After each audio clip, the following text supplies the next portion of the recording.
Amém. Bom, gente, é tão bom quando a gente vem para a casa de Deus, né? E a gente sente assim a presença dele e a gente começa a receber do amor dele. Eu estava ali enquanto estava adorando ao Senhor. Sabe quando você sente seu coração enfermo de amor? Aí eu pude pensar um pouco sobre o coração de Deus para conosco. E me veio aquele versículo, Romanos 5:8, que fala que Deus prova o seu amor para conosco, em que Cristo morreu por nós, sendo nós ainda pecadores. E aí eu pude entender um pouco, né, que a gente não vai nunca dizer o tamanho do amor de Deus, a gente não tem como falar do tamanho do amor de Deus. Quando o nosso coração sente esse amor e a gente reconhece as batidas do nosso coração. E aí a gente vai sentindo que o nosso coração ama uma pessoa, ama o irmão, ama alguém. A gente consegue entender esse amor de Deus para conosco, porque Ele nos deu Jesus. Só um coração enfermo de amor, cheio de amor, para fazer isso, para entregar o seu Filho por nós. E foi tão claro isso, que Deus tinha me dado uma palavra para trazer à igreja. E encontra-se em Gênesis no capítulo 22. Eu quero que, se puder, acho que não está tendo, né? Deu um probleminha na projeção. Mas encontra-se em Gênesis no capítulo 22, que diz assim. Aqui vai falar sobre a atitude de Abraão com relação a um pedido de Deus para Abraão. E se a gente parar para ver sobre isso, a gente não consegue entender esse amor, né? Essa entrega. E não sei, eu tenho certeza que ninguém faria o que Abraão fez. Assim também que ninguém aqui faria o que Deus fez, que foi entregar o seu filho. E aqui diz assim: passando algum tempo, Deus pôs Abraão à prova, dizendo-lhe: Abraão, e ele respondeu: eis-me aqui. Abraão respondeu como para Deus? Eis-me aqui. Então disse Deus, olha só que o diálogo de Abraão, de Deus com Abraão, quando Deus fala Abraão, e aí Abraão diz: eis-me aqui. Então ele abre a porta para um diálogo, para uma conversa com Deus. Ele não interrompe Deus, ele ouve, e então ele diz: eu estou aqui, Deus, pode falar, o que o Senhor quer falar comigo? Então disse Deus: tome seu filho, sim, tome seu único filho, a quem você ama, e vá para a região de Moriá, sacrifique-o ali como holocausto num dos montes que lhe indicarei. Então, na manhã seguinte, Abraão levantou-se e preparou o seu jumento. Gente, o que Deus estava falando com Abraão era um pedido extremo, era um pedido total, era algo incompreensível aos olhos do homem. Se Deus chega para você agora e diz assim: olha, me dê seu tudo, o que você falaria para ele? Com certeza Isaac era talvez a única esperança de Abraão. Ele já estava em uma idade muito avançada, o qual Deus deu para ele Abraão, Deus deu para Abraão Isaac, numa idade da improbabilidade. Ali era um milagre de Abraão. E aí Deus pede de volta aquilo que ele havia dado. Consegue compreender isso? Eu acho que a gente fica assim, vagando, né? Meu Deus, eu não consigo entender isso. Então, na manhã seguinte, Abraão se levantou e preparou o seu jumento. Levou consigo 2 de seus servos, Isaque, seu filho. Depois de cortar lenha para o holocausto, partiu em direção ao lugar que Deus havia indicado. No terceiro dia de viagem, Abraão olhou e viu o lugar de longe. Ele olha e avista aquele lugar. Disse ele aos seus servos: fiquem aqui com o jumento, enquanto eu e o rapaz, nós vamos até lá. Mas depois de adorarmos, voltaremos. Gente, Abraão estava indo em direção ao holocausto, em direção ao sacrifício. Ele leva lenha, cutela consigo. E quem era então o cordeiro? Quem era o sacrifício? O seu próprio filho. Mas ele obedece. Só que o que me intriga nessa fala aqui é que ele diz assim: depois de adorarmos, nós voltaremos.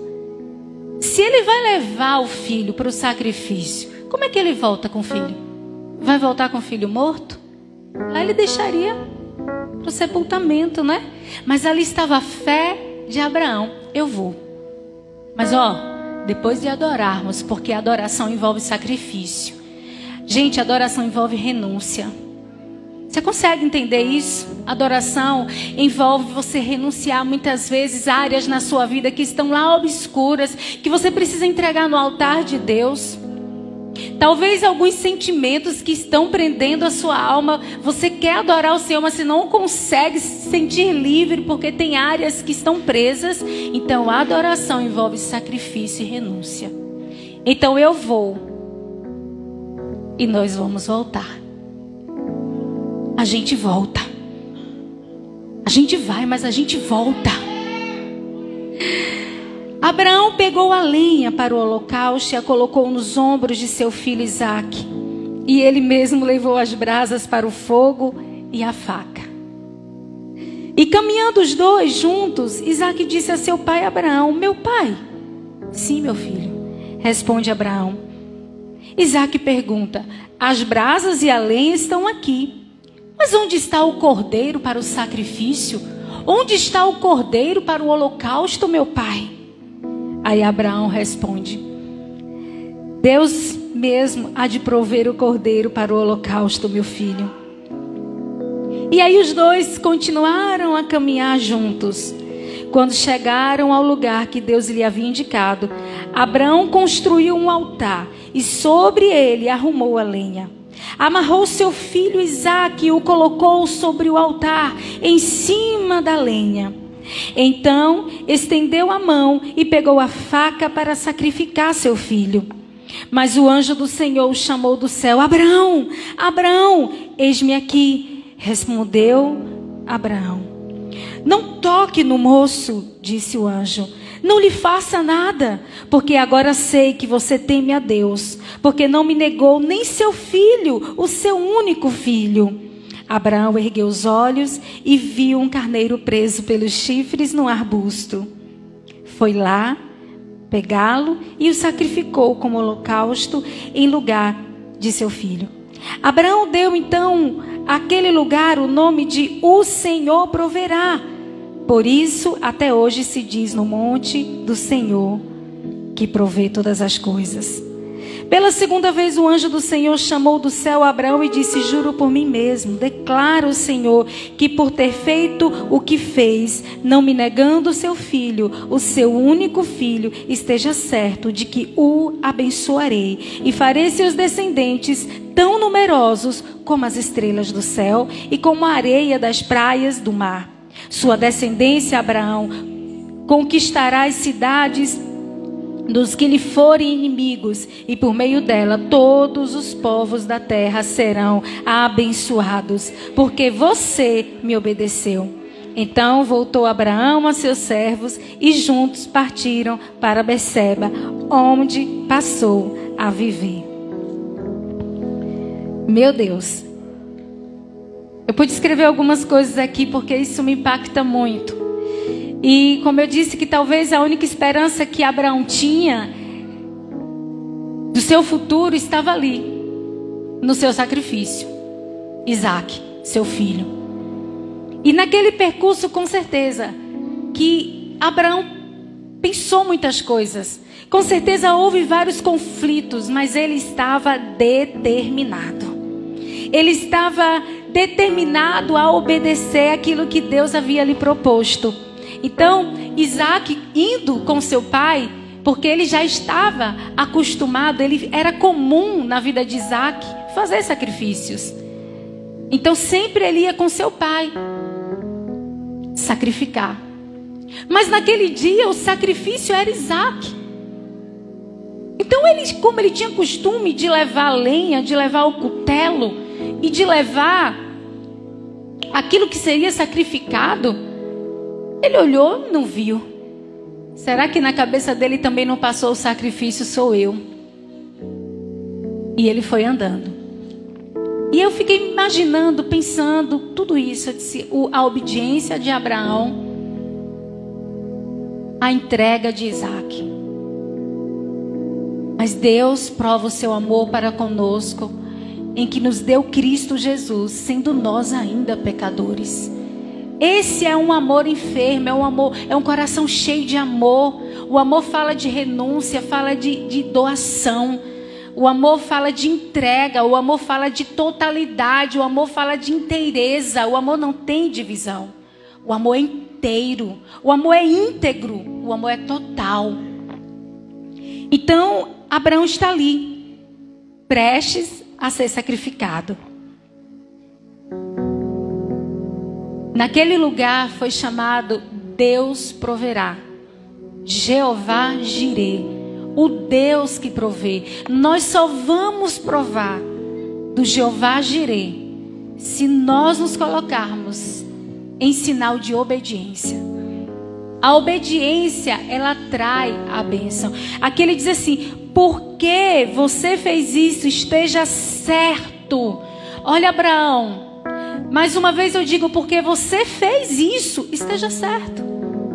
Esteja convicto. Esteja consciente de que eu o abençoarei. E seus descendentes serão tão numerosos. Mas por quê? Porque ele obedeceu. Porque ele agiu.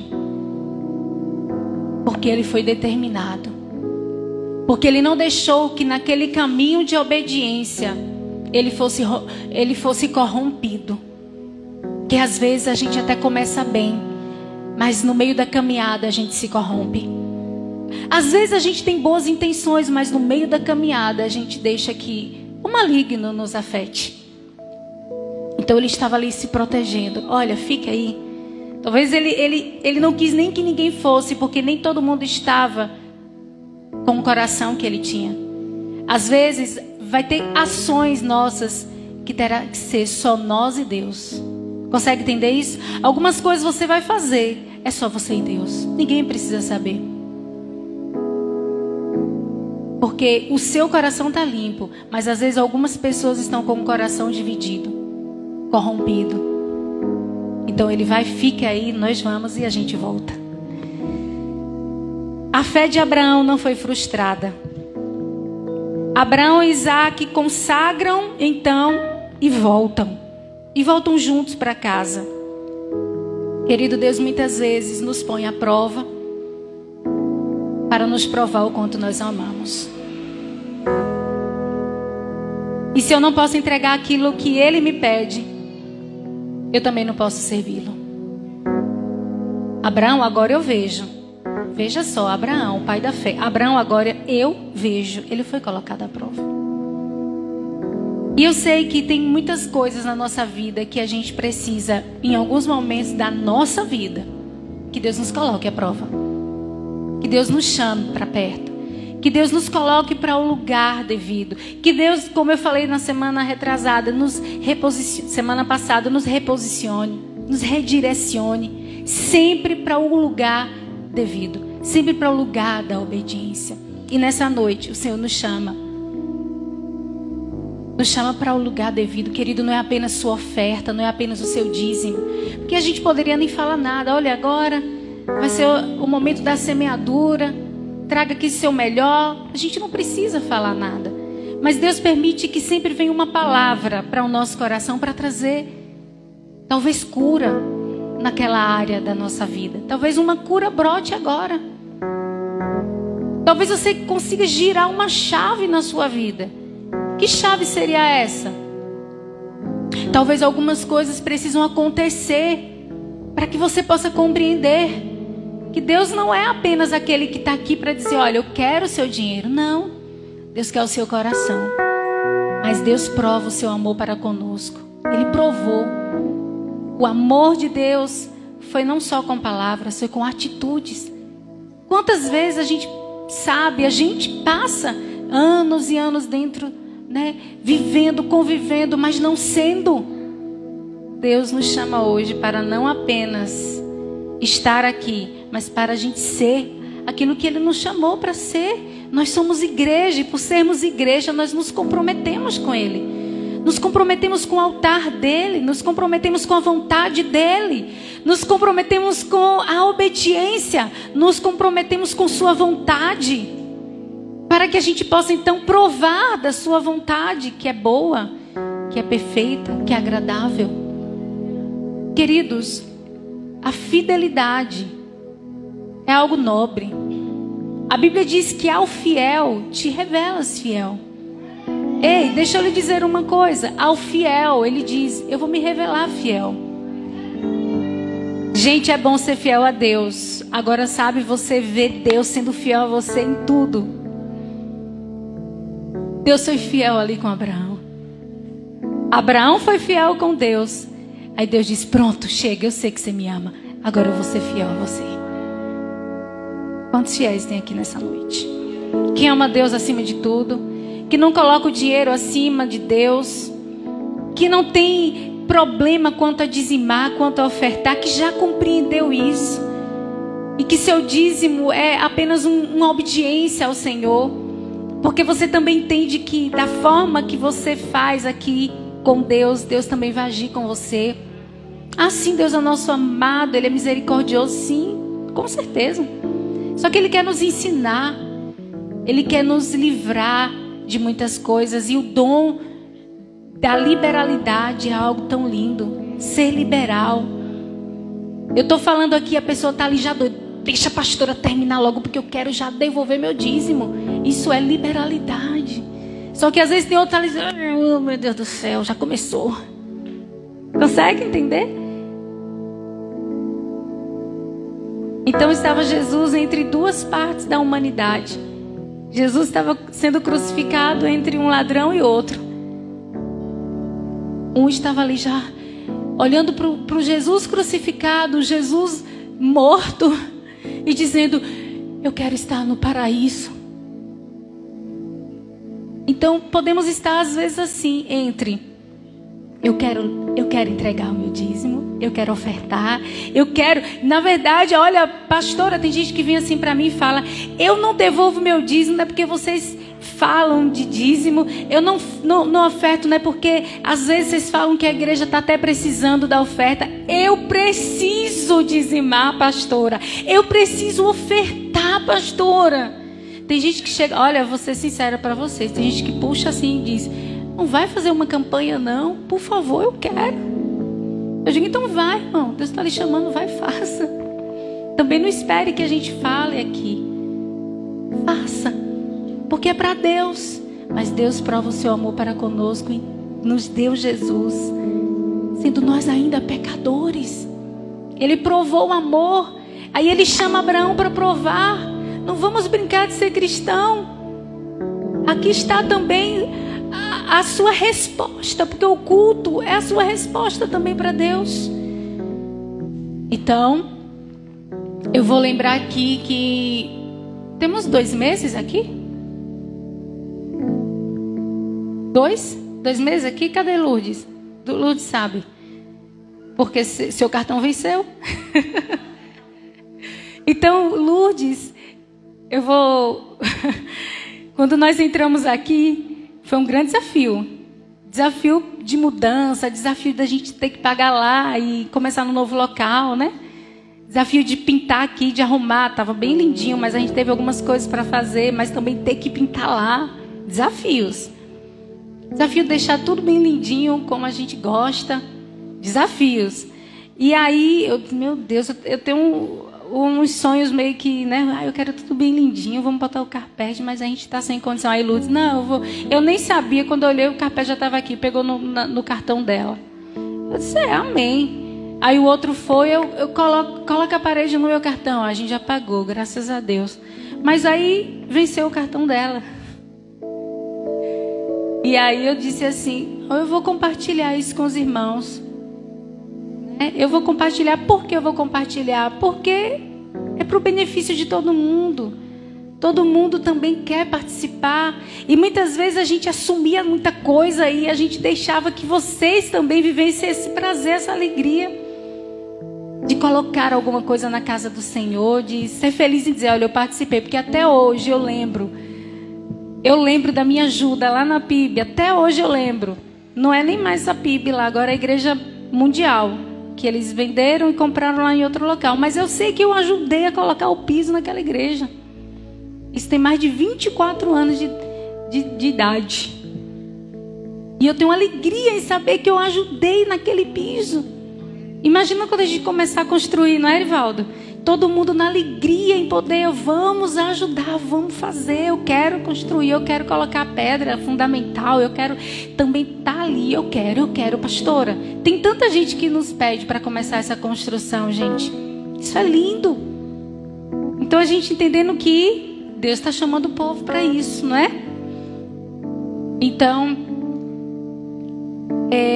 nós vamos fazer o seguinte, vocês vão fazer sim a devolução do dízimo, né? E para quem não é da casa, quem não é membro, não se sinta acanhado em dizimar, lógico, em ofertar, em participar desses votos que a gente às vezes faz aqui.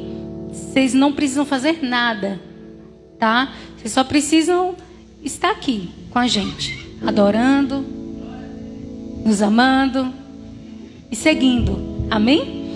Porém, para os irmãos da casa, vocês também estão tendo um privilégio hoje de participar, né? De participar com esse ato de amor. Então, nós vamos agora fazer o seguinte. Nós vamos ficar de pé. Amém? Nós vamos nos colocar de pé nesse momento.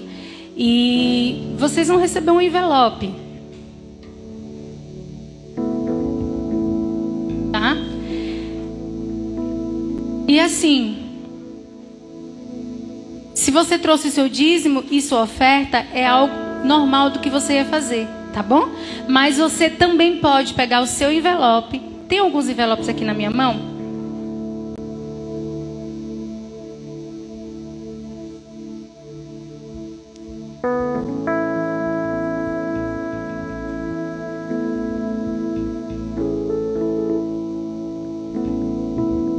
Então, me dá aqui o envelope, se tem aqui.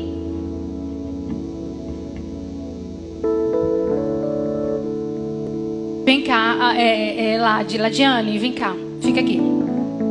Tá muito bonita aí com esses envelopes. Fica aqui. Só tem esses aqui? Então, vem, Cris, pra cá. Foi pegar mais? Então, vem também, Mário, pra cá. Pai, eu quero te agradecer, porque eu sei que nada acontece aqui na terra se não foi acontecido primeiro no céu. Primeiro o Senhor assina aquilo que o Senhor quer fazer, depois o Senhor nos fala. Então, Deus, nessa noite, nós não queremos apenas cumprir um pagamento. Nós não queremos apenas isso. Não é apenas isso. Na verdade, nós queremos aqui demonstrar